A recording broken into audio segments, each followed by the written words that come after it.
On avait une ambition, c'était d'acheter notre ferme, on l'a achetée et on s'est battu pour la conserver. Ça représente beaucoup toute ma vie, puisque je suis rentré comme apprenti à 13 ans et demi.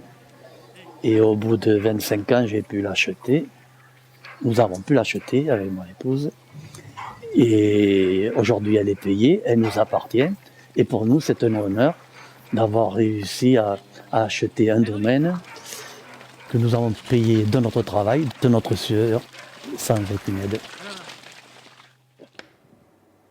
On a monté une exploitation avec quelques vaches au départ qui ne nous permettaient pas de vivre. Donc on a fait des productions maraîchères sur l'exploitation en vente directe. Donc dès le départ, on est parti faire les marchés. Et puis le troupeau a grandi. Et petit à petit, on a arrêté les maraîchages pour se consacrer à l'élevage. Voilà, l'élevage. Et maintenant, on fait de la vente directe. Et puis voilà.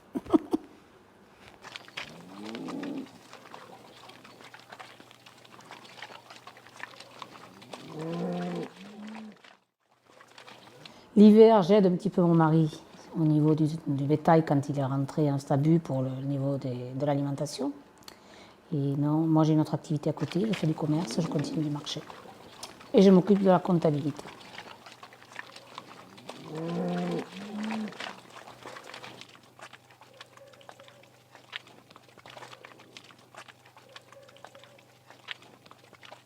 Tous les matins, eh bien, après le petit déjeuner, on va voir les animaux et on commence par faire de la farine, préparer la nourriture pour les uns, pour ceux qu'on engraisse, pour les petits que nous avons sevrés, puis du foin pour les mères, du foin pour toutes celles qui sont dedans. Et ensuite, on va soigner les bêtes qui sont dehors, qu'on n'a pas pu rentrer, faute de place.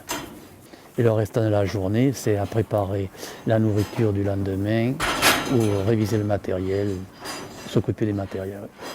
Et voir si les animaux aussi sont en bonne santé, parce qu'il y a souvent, vu le nombre, des problèmes de santé, soit un petit qui a la diarrhée, soit une vache qui boite, soit une vache qui va faire un petit veau, qu'il faut surveiller. Et là, c'est contraignant, parce que ça peut durer plusieurs journées. Et il faut se lever pour ça la nuit. Voilà. Surveiller la bête au moins toutes les 3 heures. La santé des bêtes, c'est primordial.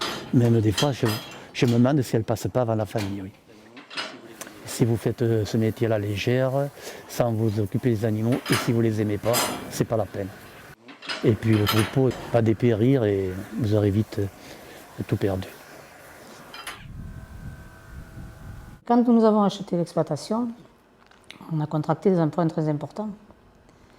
Donc la première année, on a bien vendu nos céréales, on était contents, on arrivait à boucler nos échéances.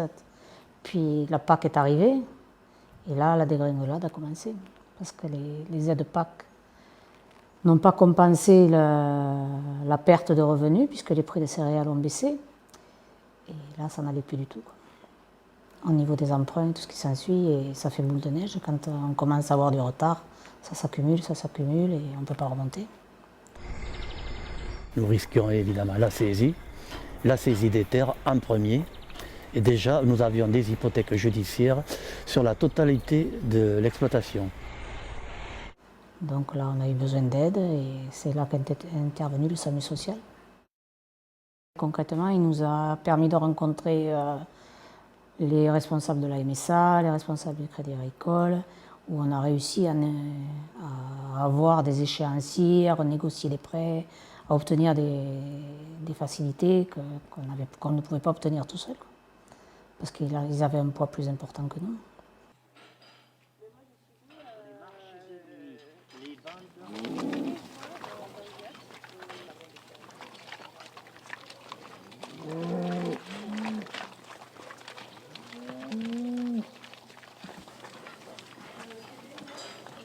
Je suis à la retraite depuis 6 ans. Alors j'aimerais bien arrêter un peu souffler, mais voilà, je ne trouve pas de remplaçant. J'ai bien un fils, mais il est débordé, lui, par son travail.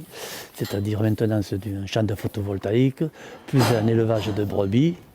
Et il a beaucoup de travail.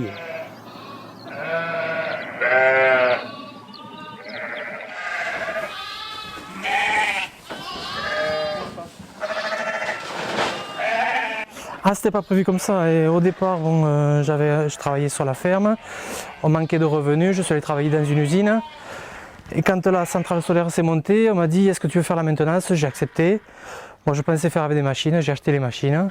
Mais j'ai très vite vu que les machines ça n'allait pas, ça cassait des panneaux, ça coûtait cher en gasoil. Donc on a préféré se tourner vers les brebis et donc on a acheté un troupeau de brebis.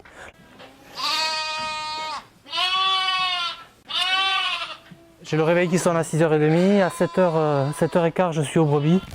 Je m'occupe des brebis jusqu'à 8h30. Et à partir de 8h30 je m'occupe de la centrale solaire. Donc il faut que je contrôle que tous les onduleurs ont démarré, que tout fonctionne bien. Et après pour les brebis c'est après le soir à 17h. Je les rentre, je contrôle si tout va bien. On lâche les petits, à 21h après je viens leur éteindre la lumière. Elles passent la nuit et puis on recommence le lendemain. Les brebis, c'est comme les enfants, c'est tous les jours. Ça s'arrête jamais.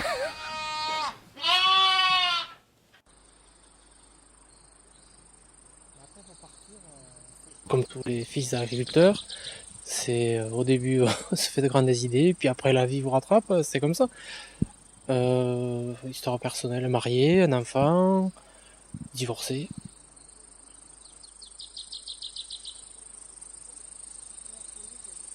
Le plus dur, c'est d'être obligé de rester là pour travailler tous les jours finalement. Pas de sortie ou très très peu, des voyages non.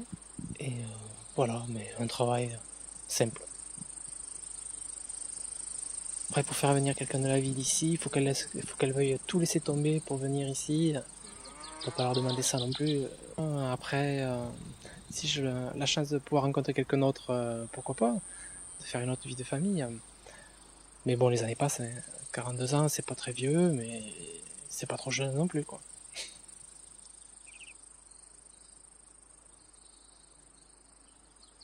La plus grande difficulté, c'est la solitude. Pour tout le monde.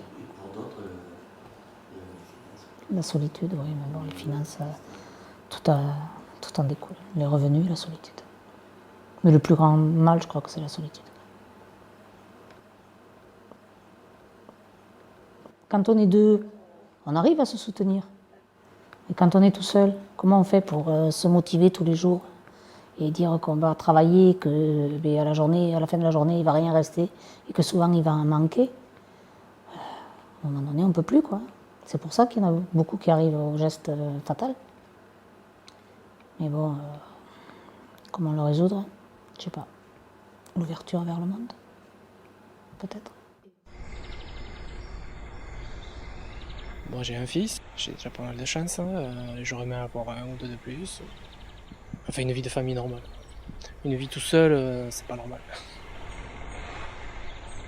Il a une vie à faire, ce que je lui demande c'est de s'instruire au maximum à l'école, de discuter avec des gens différents et de pas discuter qu'avec le milieu agricole en fait.